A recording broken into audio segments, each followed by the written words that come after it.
you were to make a list of the greatest intellects in human history, you would surely have a number of Englishmen on the list. Isaac Newton being the obvious one.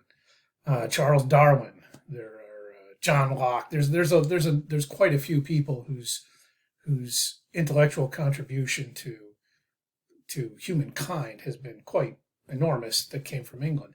If you think that makes the English geniuses, well, you need to get out more. You need to meet more Englishmen because it really doesn't. A tenuous ancestral connection to these people does not actually make you a genius. And we have, in a similar sense, we have this trope that you sometimes hear from black people in America that they are descended from kings in Africa. That is certainly true. You go back even just a couple hundred years, the number of people populating the planet was orders of magnitude less than it is now, which means that the likelihood that you're descended from almost anybody, almost any class of person back then is pretty high. So yeah, the probability, if you're black, that you are descended from African kings is quite high. And if you're European, it's the probability that you have a king in your ancestral family tree is also quite high. But realize that whatever society you trace your line back to, there's a very high probability that you have criminals in your background, at least as high as the probability that you have kings. There is a very high probability that somewhere in your family tree is an absolute brilliant genius, or more than one. But the probability that there's a complete fool is even greater, just because there have been more of them. You know, in your ancestry, you have heroes and warriors, but you also have cowards. You have weaklings. It's just every characteristic you can ascribe to human beings is surely somewhere there in your family tree. And for this reason, focusing on ancestry is pretty meaningless. It doesn't amount to anything. It doesn't say anything really about you. There are people who will answer, well, what harm does it do? Well, it can lead to ethnocentricity, and from there to racism. So it is actually harmful. I would suggest that as a culture, we should supplant a focus on ancestry with a focus on predecestry. And that's today's word. And it means those people you have the whole panoply of human history laid out before you, the people you choose, the men and women you choose to emulate. That's your predecessry, the people you want to be like, at least partly. That's one of the advantages of predecessry is, if some guy was a great engineer but committed war crimes, well, you can emulate the great engineering. You don't have to take the war crime. Whereas if they're your ancestor, if you're pointing to them as having a genetic connection to you, you're kind of stuck with the whole package. So predecessry is better that way, in that you can pick and choose pieces of the individuals you take as your predecessors. Also, you have a choice. With ancestry, you don't have any choice at all. I take as a predecessor Martin Luther King Jr.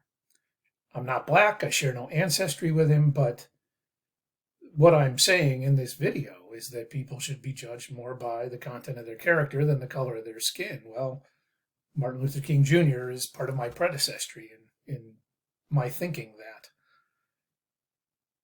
you can take your predecessry from anybody, anywhere. I can take the geniuses of China and the warriors of Africa. I can take my predecessry from anywhere. And it's actually so much more important than ancestry. If you're a direct line descendant of Martin Luther King Jr., but you don't subscribe to his philosophy, well, then so what? So what that you're descended from? What does that mean exactly? If he's your ancestor but not your predecessor, then you are more disconnected from him than I am. Whatever genes you may share. I think almost everything great about our current culture can be traced back to the Hellenic Greeks.